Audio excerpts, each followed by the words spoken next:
Good afternoon. I'm Ethan Moy. I'm here with Coach B as part of the fourth episode of Coach B Weekly, and the second one this week. I guess we might have to call it Coach B bi-weekly if we continue on this schedule. Isn't that right?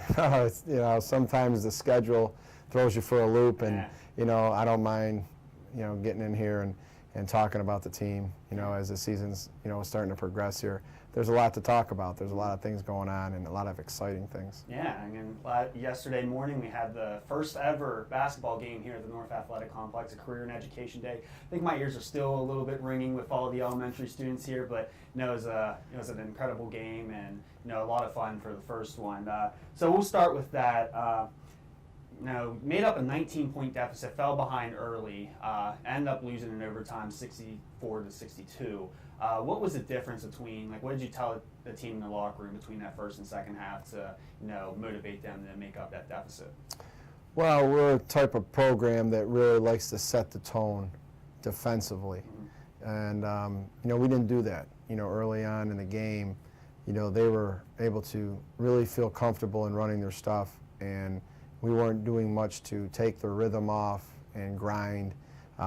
We didn't come out and play the style of basketball that we practice to play, and we drill ourselves every day. So, early on it was disappointing that we didn't come out with that kind of passion that, that we have to have, not just in our energy and the way we run out and the way we warm up. It's having the mindset to come out and set the tone with our defense.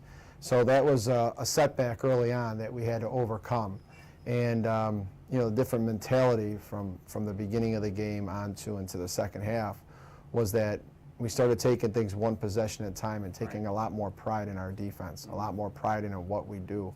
And as the game was developing, we were really doing a great job of finding ourselves as a team throughout that game.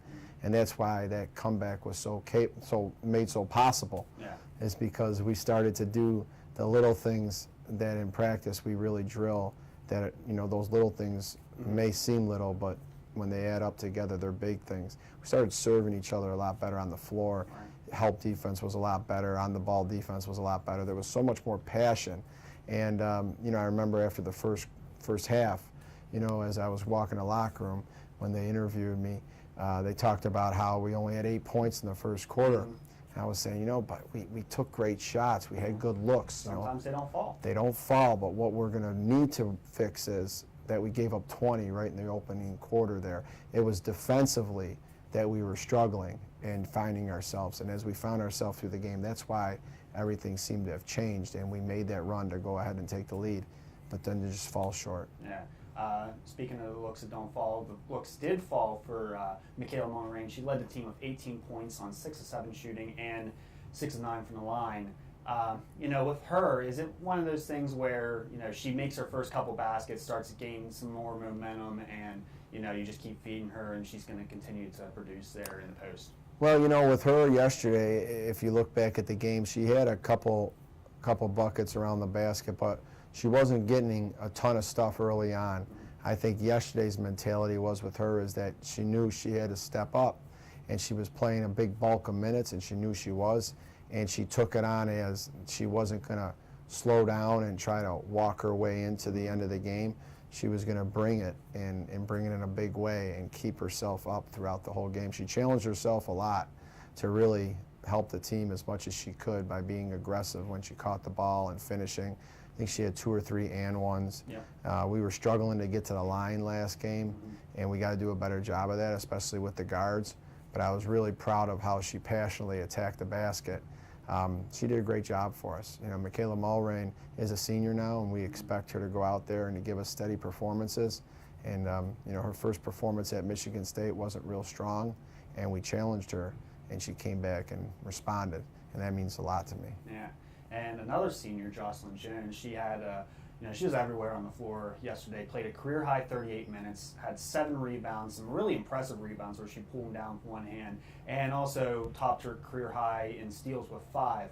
What have you liked from her here in this opening parts of the season?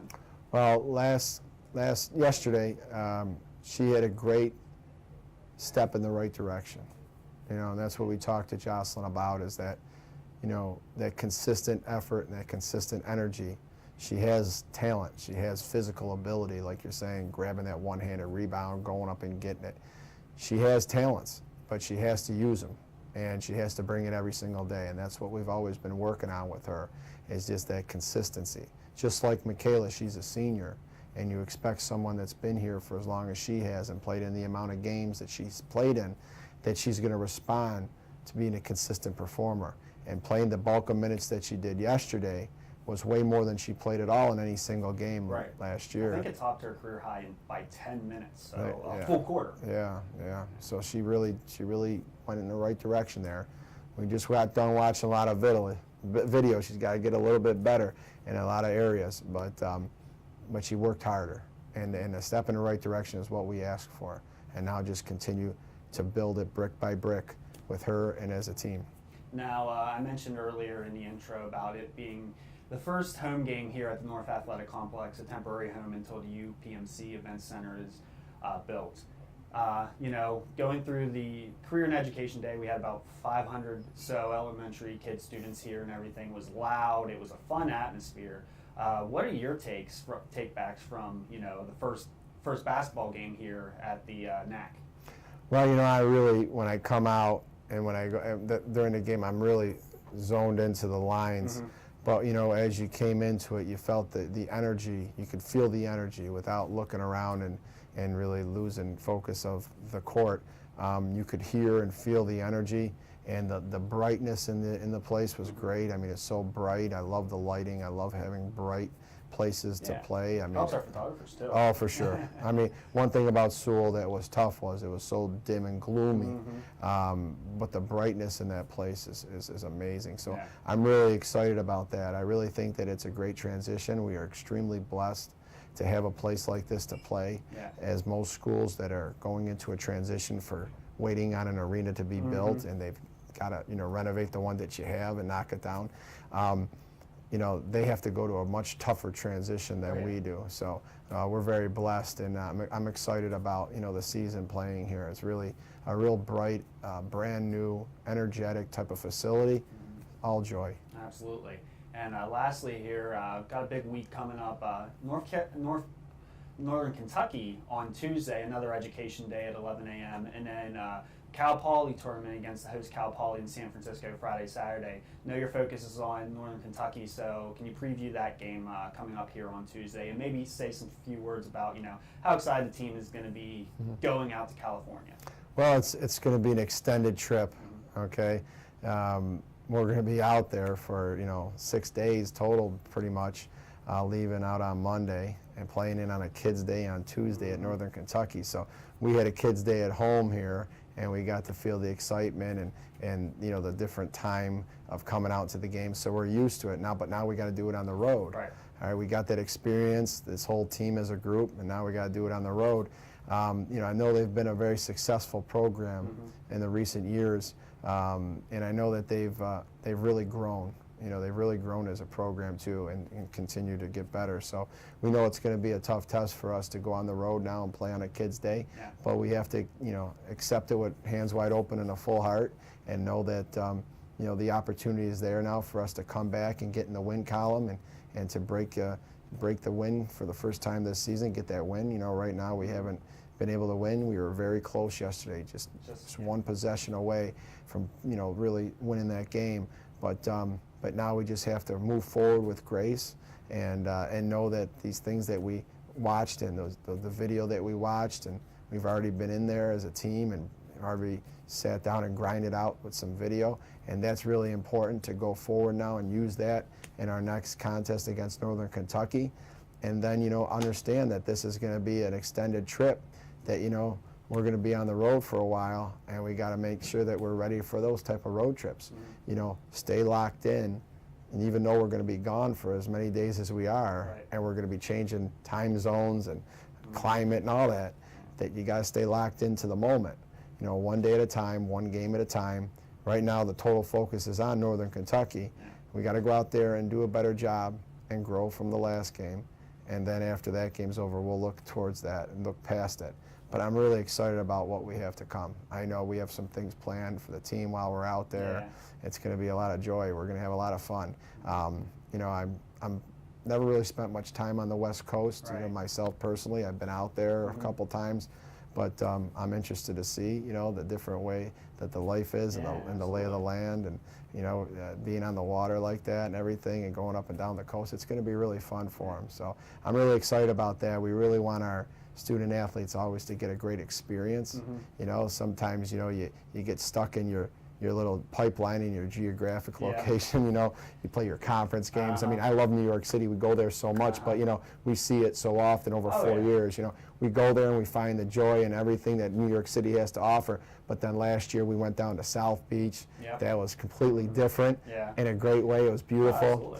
And, going out to the West Coast now, there's going to be a difference out there that we're going to be able to see. So those are the kind of experiences outside of basketball that you have to always value. There's so much more to value than just what people think they see when they see on TV and they think what a team's made up of. A team is not just made up of, going out there and practicing and playing the games. There's a lot of stuff that goes on off the court. I mean, you're with us so much, Ethan, and you see it, I'm going to say, as student athletes and coaching staff, it's not just, the big wins that they're going to remember, stuff like that. It's these trips that, are going to be engraved in their minds for time. I mean, last year, we went when we were down in Florida. Going down and then taking that boat, the fan boat, and all the alligators chomping around the boat, and the guy calling them over, and you see them come. Those are experiences that a lot of our student athletes never thought they would experience when they were here. It's not put on the Army brochure. That's right. And these are things that we make sure that we're always looking to do, whether it's going to to see the Gators in Florida and staying on the beach in Miami or Lion King in New York City. That was another great one. I think I had the Lion King soundtrack stuck in my head for a week after, which is not a bad thing. No, it was great. I just remember it was a full house and everyone was so excited to be there. And going to a musical in New York City is like nowhere else. I also remember, going back over the years and going to like NBA games and stuff like, a lot of the international players, they see the NBA from such afar. They never dreamt about actually being in and going and seeing an NBA game live. And I remember going and seeing some of the NBA games we have and just seeing the players like amazed about the level.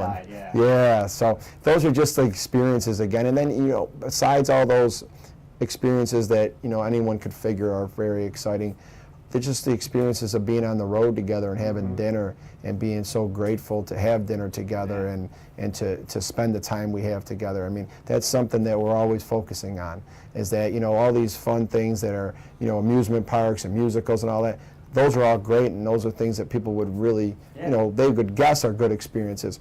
But what people don't know is that we really are finding the joy in just the everyday life. That's right. When we sit down and have dinner together as a whole program, you guys all at the table with us and just us being able to sit down and enjoy each other's company and stuff, like those are the times on the road that I think the players are really soaking in now and understand. A lot of times we take this stuff for granted. It's all joy. We really have a great opportunity here to enjoy our experience. Let's really stay in the moment and enjoy it. Yeah, absolutely. Well, thank you once again for joining me for the second time this week, and good luck next week. Thanks a lot, Ethan. Tuesday's game against Northern Kentucky will be at 11 a.m.